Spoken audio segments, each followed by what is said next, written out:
Madalang araw sa ako si Basilio, anak ni Sisa. Ako ay isang karakter ng nobela El Filibusterismo. At ngayon, ipapakita namin kung ano ang mga nangyayari sa kabanata 6, 7 at 8 ng nobela El Filibusterismo. Ako si Simon, ang isa sa mga karakter sa nobelang El Filibusterismo ni Jose Rizal. Ako ay napakilala na bilang si Don Crisostomo Ibarra na nagbalik sa Pilipinas upang maging tagapayo ng gobernador general. Ako si Huli, ang isang karakter sa El Filibusterismo. Ako ang anak ni Cabisantanes na naging kasintahan ni Basilio. Ako si Tatay Silo, isang karakter sa El Filibusterismo, ang may-ari ng lupang naninirahan sa San Diego. Kami ang mga karakter at ito ang El Filibusterismo.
Ginising si Basilio ng repekye ng kampana para sa misa de Gallo.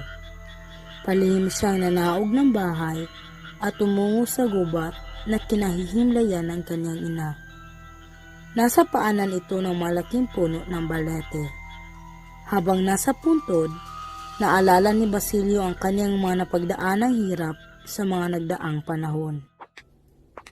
Nang mamatay ang kanyang ina, nilisan niya ang San Diego upang magpaalila at makapag-aral sa Maynila, ngunit maraming beses siyang nabigo.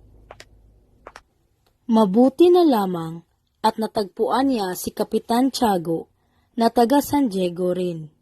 Kinuha siyang utusan at pinayagang makapag-aral sa San Juan de Letran. Sa kabila ng pang-aalipusta ng ibang tao sa kanyang payak na pananamit, nagtapos siyang may markang sobresaliente at mga medalya. Inilipat siya ni Kapitan Tiago sa Ateneo Municipal kung saan nag-aral siya ng pagkabatsilier at pinuri ng kanyang mga propesor.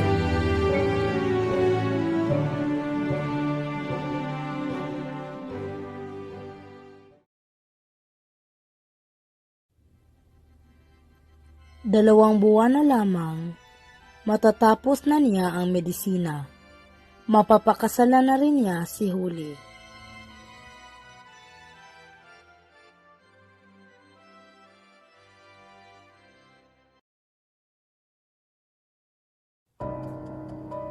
Paalis na ng gubat si Basilio nang makarinig siya ng kaluskos ng mga dahon at yabag ng mapaang papalapit. Natanaw niya ang isang anino ng lalaki sa kabilang bahagi ng balete. Kumuha ito ng asarol at nagsimulang maghukay at kinabahan si Basilio.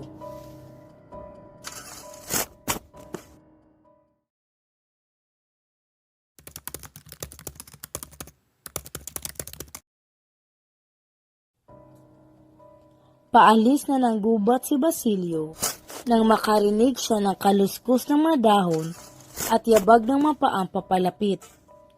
Natanaw niya ang isang anino ng lalaki sa kabilang bahagi ng balete. Kumuha ito ng asarol at nagsimulang maghukay at kinabahan si Basilio.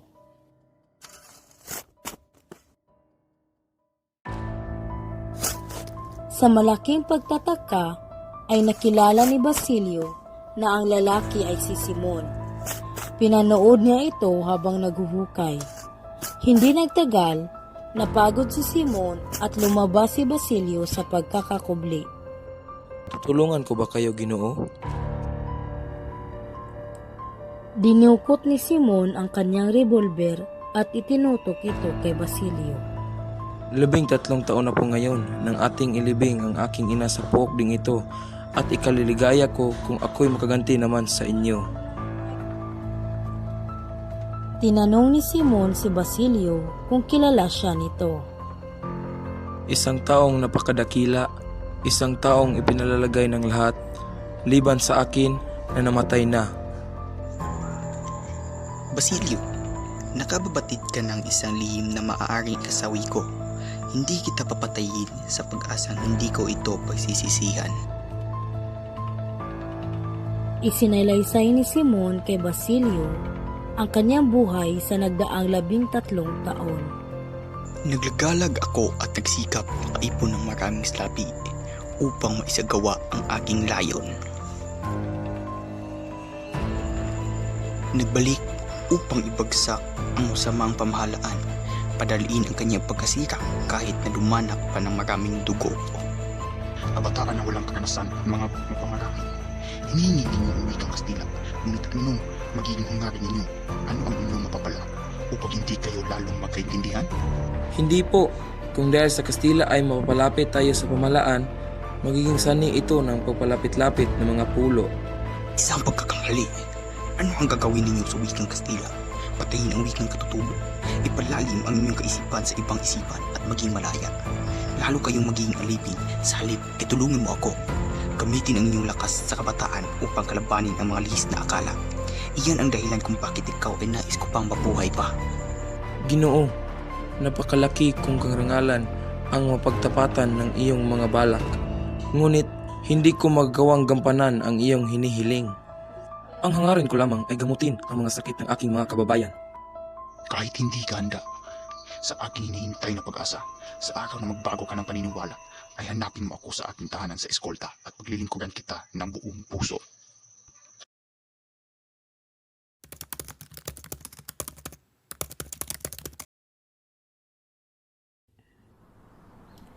Nang magising si Huli, ay namumugto pa ang kanyang mga mata. Ang unang pumasok sa isip niya ay baka sakaling naghimala na makapagpadala ang birhen ng 250 pisong pantubos sa kanyang ama. Ngunit walang nangyaring himala.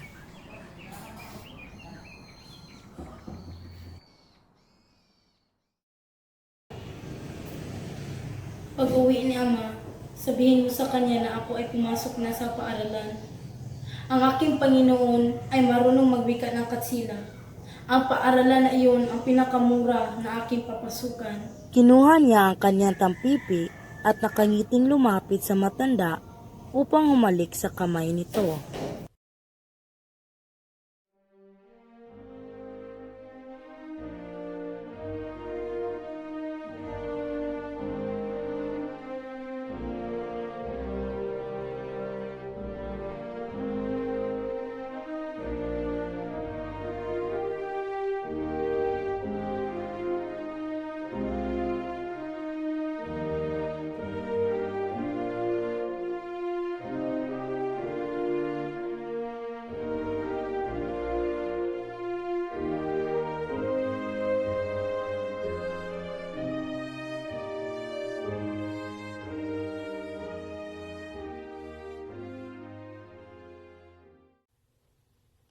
Mag-isang naiwan si Tandang Selos sa bahay. Pinanood niya ang mga taong nakabihis ng maganda upang magsimba at mamasko.